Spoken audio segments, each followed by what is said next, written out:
Today we're having a powerful conversation with Dr. Margaret Cochran, known as the Relationship Doctor on TikTok. She's spent over 25 years helping people with their mental, emotional, and spiritual growth. Today we're discussing the much-needed topic of breaking inherited patterns. The behaviors we swore we'd never repeat but somehow find ourselves doing so anyway. You're going to learn how to identify them and finally release what no longer fits, so stay tuned.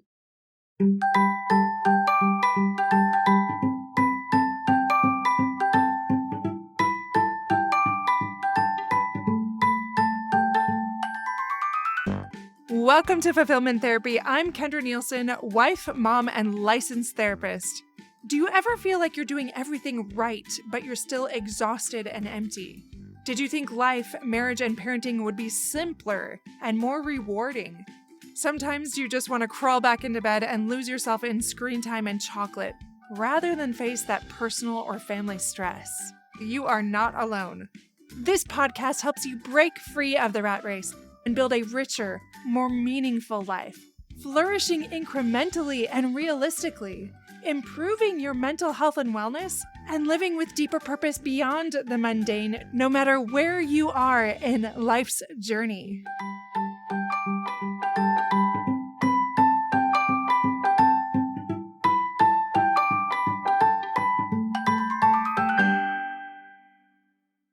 Welcome back to Fulfillment Therapy. Today we have our special guest here with us, Dr. Margaret Cochran. She's a transpersonal psychologist and licensed clinical social worker with over 25 years of experience. She helps people bridge mental, emotional, and spiritual growth in practical, compassionate ways. She's been featured on BBC, ABC, Fox, NBC, and the Huffington Post for her insights into how healing the self transforms the family.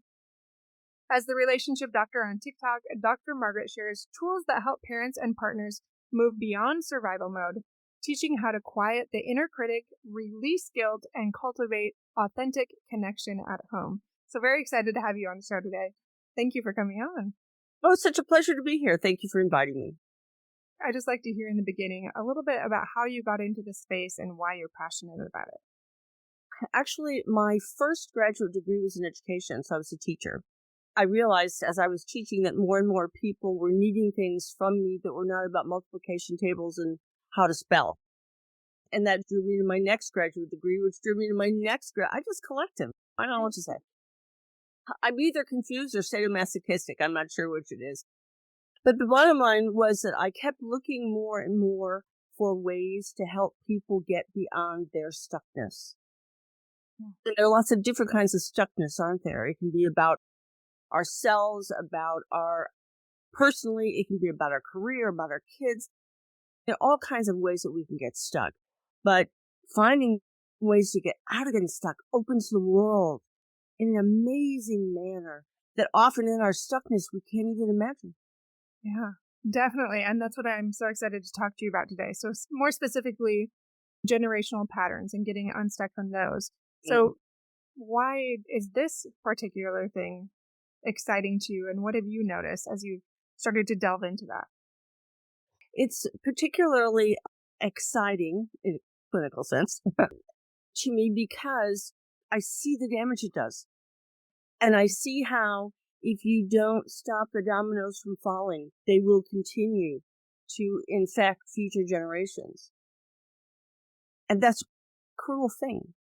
So it's exciting to me to be able to help people step out of that particular kind of stuckness and break the chain. Yeah, absolutely. Do you mind sharing those inherited patterns or those negative things that happen in your life that adversely affect yourself and future generations? What do you mean by that? There are two pieces to it that I think are significant. One is there's a biological piece. We inherit predispositions toward our brains working in a certain way. And as a result of that, we can be more or less reactive.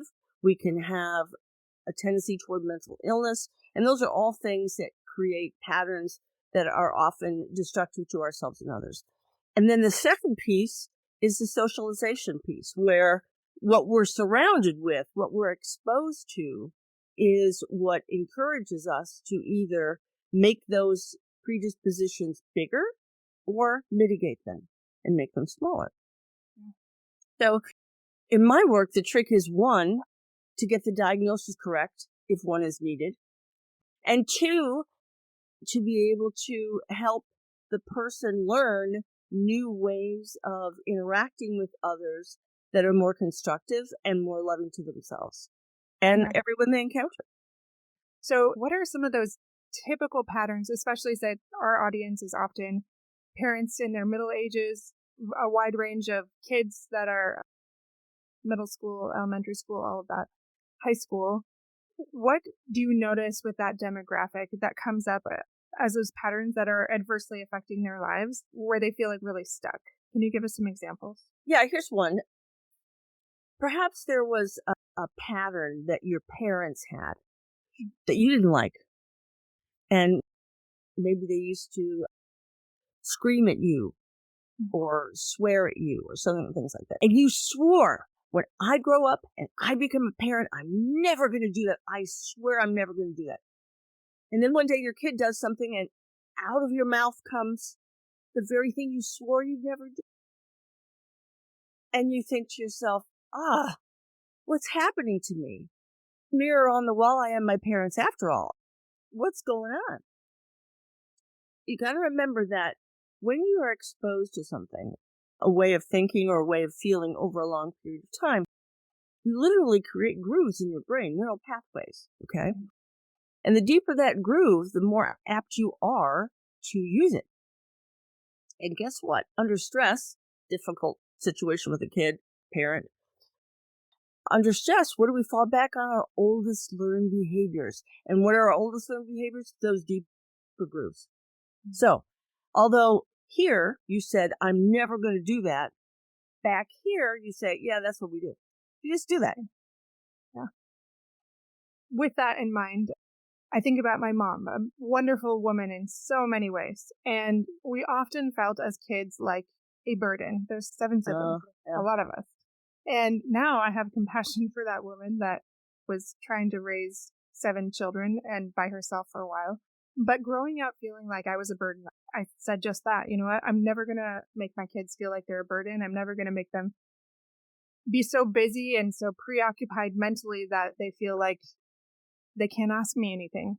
And just like you said, I've caught myself in these patterns many times where I'm a little bit impatient or just this response that they don't feel like they can always approach me because I get in that same mindset of my mom. So like listeners are probably like, what do I do with all these things? I try, I white knuckle it, I do it, and nothing seems to work.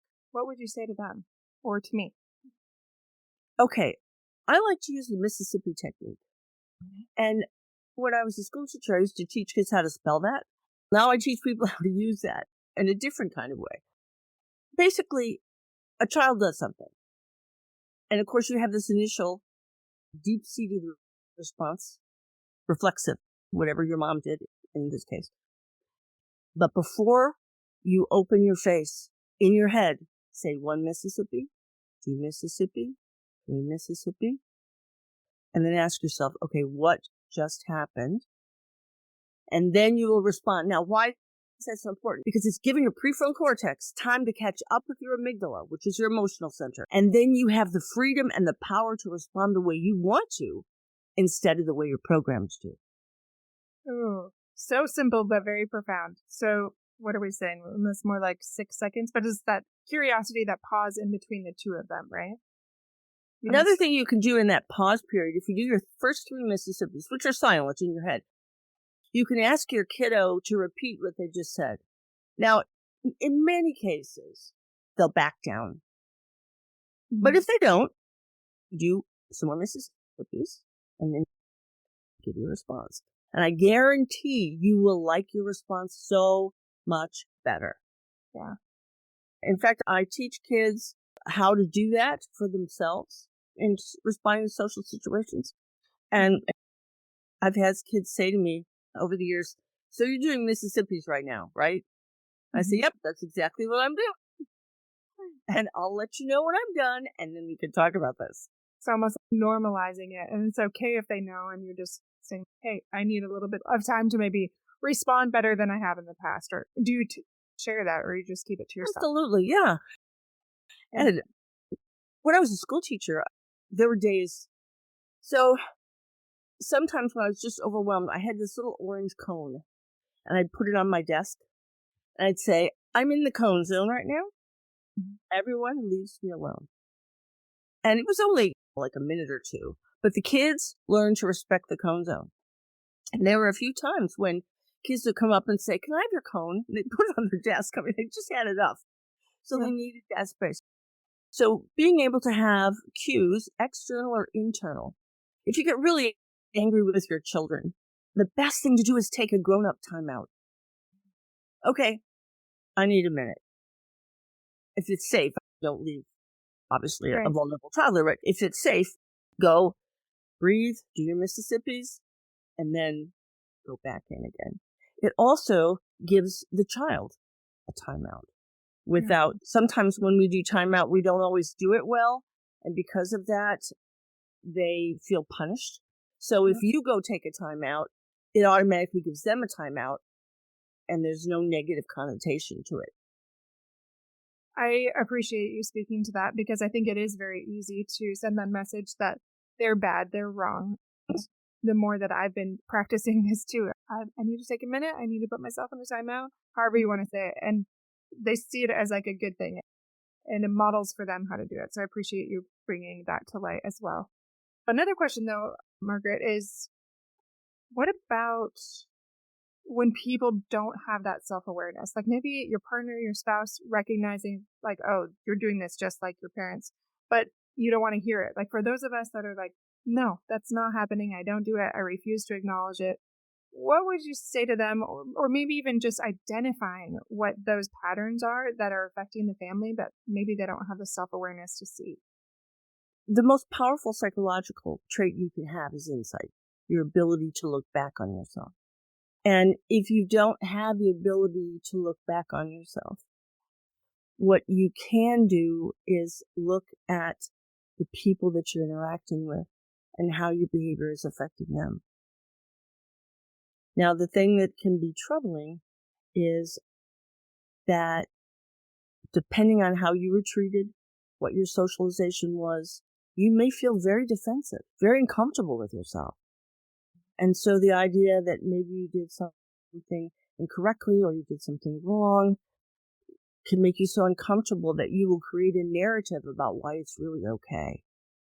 Saying, for example, to your child, let's say you overreacted, and you say to your child, "I'm sorry that I yelled at you like that. But you are being," no, apologies do not have it's just simply, "I am sorry I yelled at you like that. That was not okay, and I'm really sorry.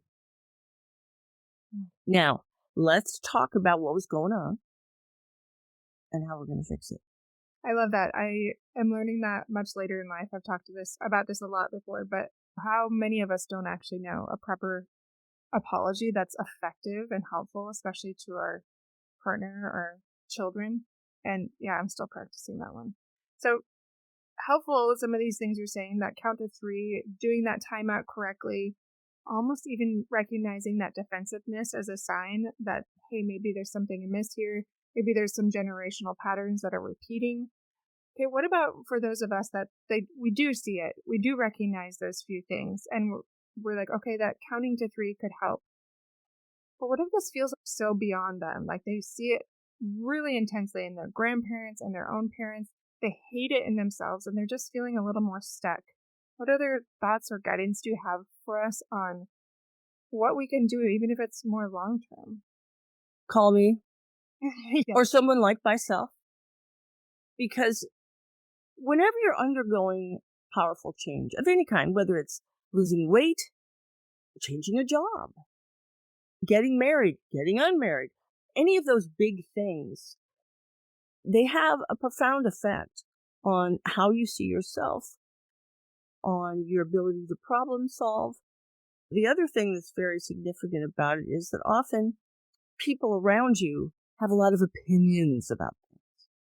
Oh, God save me from opinions. I cannot tell you the number of times people come to me with a serious problem. My mother-in-law said, my uncle said, to whatever school of psychology they graduated from, no, that is not good advice. In fact, it's probably antithetical to what you want to do. Yeah. So if you need to fix your car, don't go to your uncle and your mom. Go to a mechanic. If you got something wrong with your teeth, don't go to your mother or uncle. Go to a dentist. We go to school for a reason. Let us help you. We want to help you. And remember that living life is no different than anything else. It is mechanical behavioral process. And in any mechanical behavioral process, things can go wrong. Or they get stuck, or parts fall off, or you get a cavity in your tooth. You don't need to be ashamed. Maybe brush more, but you don't need to be ashamed. You go get it fixed so that it doesn't affect in a negative way the rest of your health. So emotional stuff, behavioral stuff, it's no different. Go get help from an expert, a qualified expert, someone who really knows what they're talking about. And I have to say to your listeners, it can be tough as a consumer. I know that. We all have licenses. Many of us have doctors in front of their name, like myself. I've studied a long time, right? But we can still suck like a bucket of dicks. And the trick is to figure out, okay, who's giving me advice that's helpful and who's just giving me psychobabble that there are so many influencers out there who say, oh, yes, I'm an expert on this or that. They never studied it. Basically, what they do is steal other people's work and then parrot it back as their own. But they don't understand the underpinnings of it. And the trick is that when you're dealing with human behavior, you have to be able to pivot. My job is to be able to follow the person that I'm helping, not say, no, you have to fit into this box. My job is to follow them where they need to go.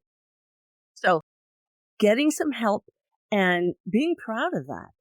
Understanding, yeah, okay, I got a little cavity in my parenting. I'm going to go get that filled, and I'm going to learn how to brush and floss better. That's actually really helpful, thinking about that. Like, not focusing on the shame. This is simply a cavity I'm trying to fix. I see this gap. I see this space that needs help, and it's okay to get help. Like, you can manage that shame. So I really appreciate you speaking to that.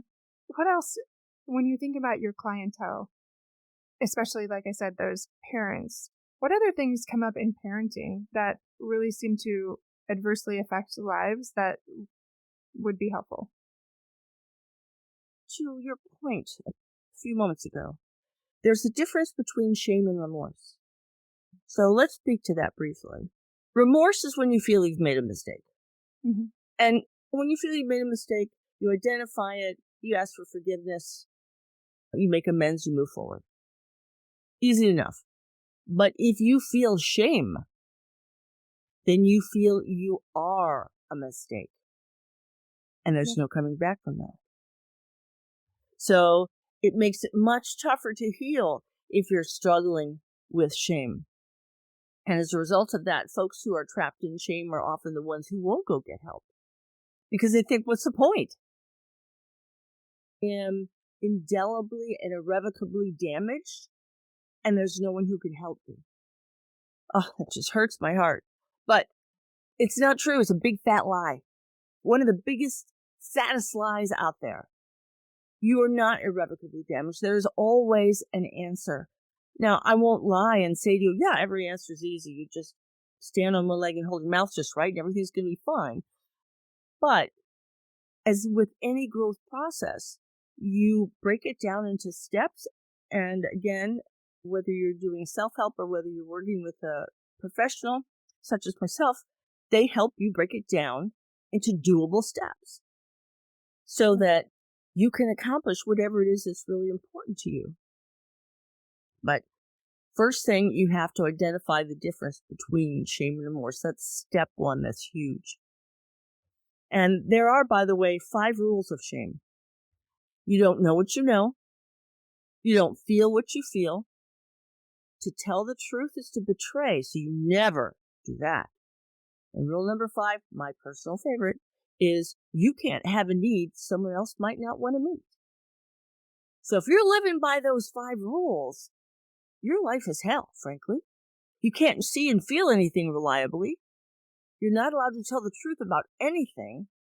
And you're not allowed to have needs that you are afraid someone else might not want to meet. Not even that they said they don't want to, but you're afraid they don't want to. So you're basically paralyzed, living in a box. And when things come knocking on that box, you have no tools, no wherewithal, because you can't trust your judgment. You can't speak the truth, and you can't ask for help. So it sounds like there's the different rules for shame that you said for a lot of people that have shame that might not even come in. Hopefully some of those are coming in and working through those things. But the parents that do experience maybe that remorse, okay, there are these patterns in my life. I swore I wouldn't repeat, and here I am. Like you mentioned, anger. Do you notice other ones like maybe escapism or negative coping, or what pops up that is a pattern that maybe some of us aren't aware of that we'd like to work on? A big one is avoidance. When you grew up, if you grew up in a family that, and all families, of course, are on a continuum. So you have severe dysfunction on one end and mild dysfunction on the other. All families have things, right? If you grow up somewhere north of mild, the rule is if someone does something egregious, there are no mechanisms in a toxic family to repair anything. Because of the rules of shame. You can't see or feel, you can't talk about anything. So there are no mechanisms for repair. So what you do is when someone does something horrible and egregious, you just pretend it didn't happen. Yeah. Except the wound is there. And you end up with death by 1,000 cuts. Now here's a really important rule to remember. You can't clean the kitchen if you won't see the dirt. Love that. Okay, you gotta be able to do that and go in there and say, yeah, this is what's happening right here. But if I'm not in a shame place, this is where shame comes in. If I look at the dirt and I'm in shame, I'm going to avoid. But if I look at the dirt and I'm in a place of remorse, I say, wow, that's dirt. I need to get out the Hoover and take care of that, right? Yeah. And scrub the floors a little bit, whatever I need to do. And it is an incredibly, powerfully positive message for your children to show them you can screw up, you can forgiveness, you can make amends, and you can move on. I'm learning that also later in parenting. I feel like more and more of these lessons are front and center, as you have especially older kids that are very willing to point these things out, whereas younger kids are a little bit more oblivious. I really appreciate that modeling that is, I got to say that again. I love it. You can't clean the kitchen. You can't see the dirt. Yeah, you have to see the dirt to clean the kitchen. Yeah, exactly. And just focusing on that, if you think of it from that lens, we all have things that we want to clean up, that we want to improve for our families. Just if we could go back and improve our childhood, we would very much want certain things changed and improved. And we're doing the same things. Like we're not going to nail it every time, even though we remember wanting that change for ourselves as children. That was a powerful start to our conversation with Dr. Margaret Cochran. If you're listening and realizing that there are patterns that you're ready to release, you are not alone. This work is brave and it's worth it. If you want more support as you heal and grow, make sure you're on our email list so you don't miss new resources, workshops, and podcast updates. You can also explore our courses on starting your own podcast and building an online business with purpose, as well as tools to improve your personal and family life. Reach out to us at fulfillmenttherapy.org to get some hand-on experiences on how you can do this yourself. You'll find everything there from email signups, programs, internship information, social media links, all of that on fulfillmenttherapy.org, so check it out there. We'll see you back here for part 2 coming up.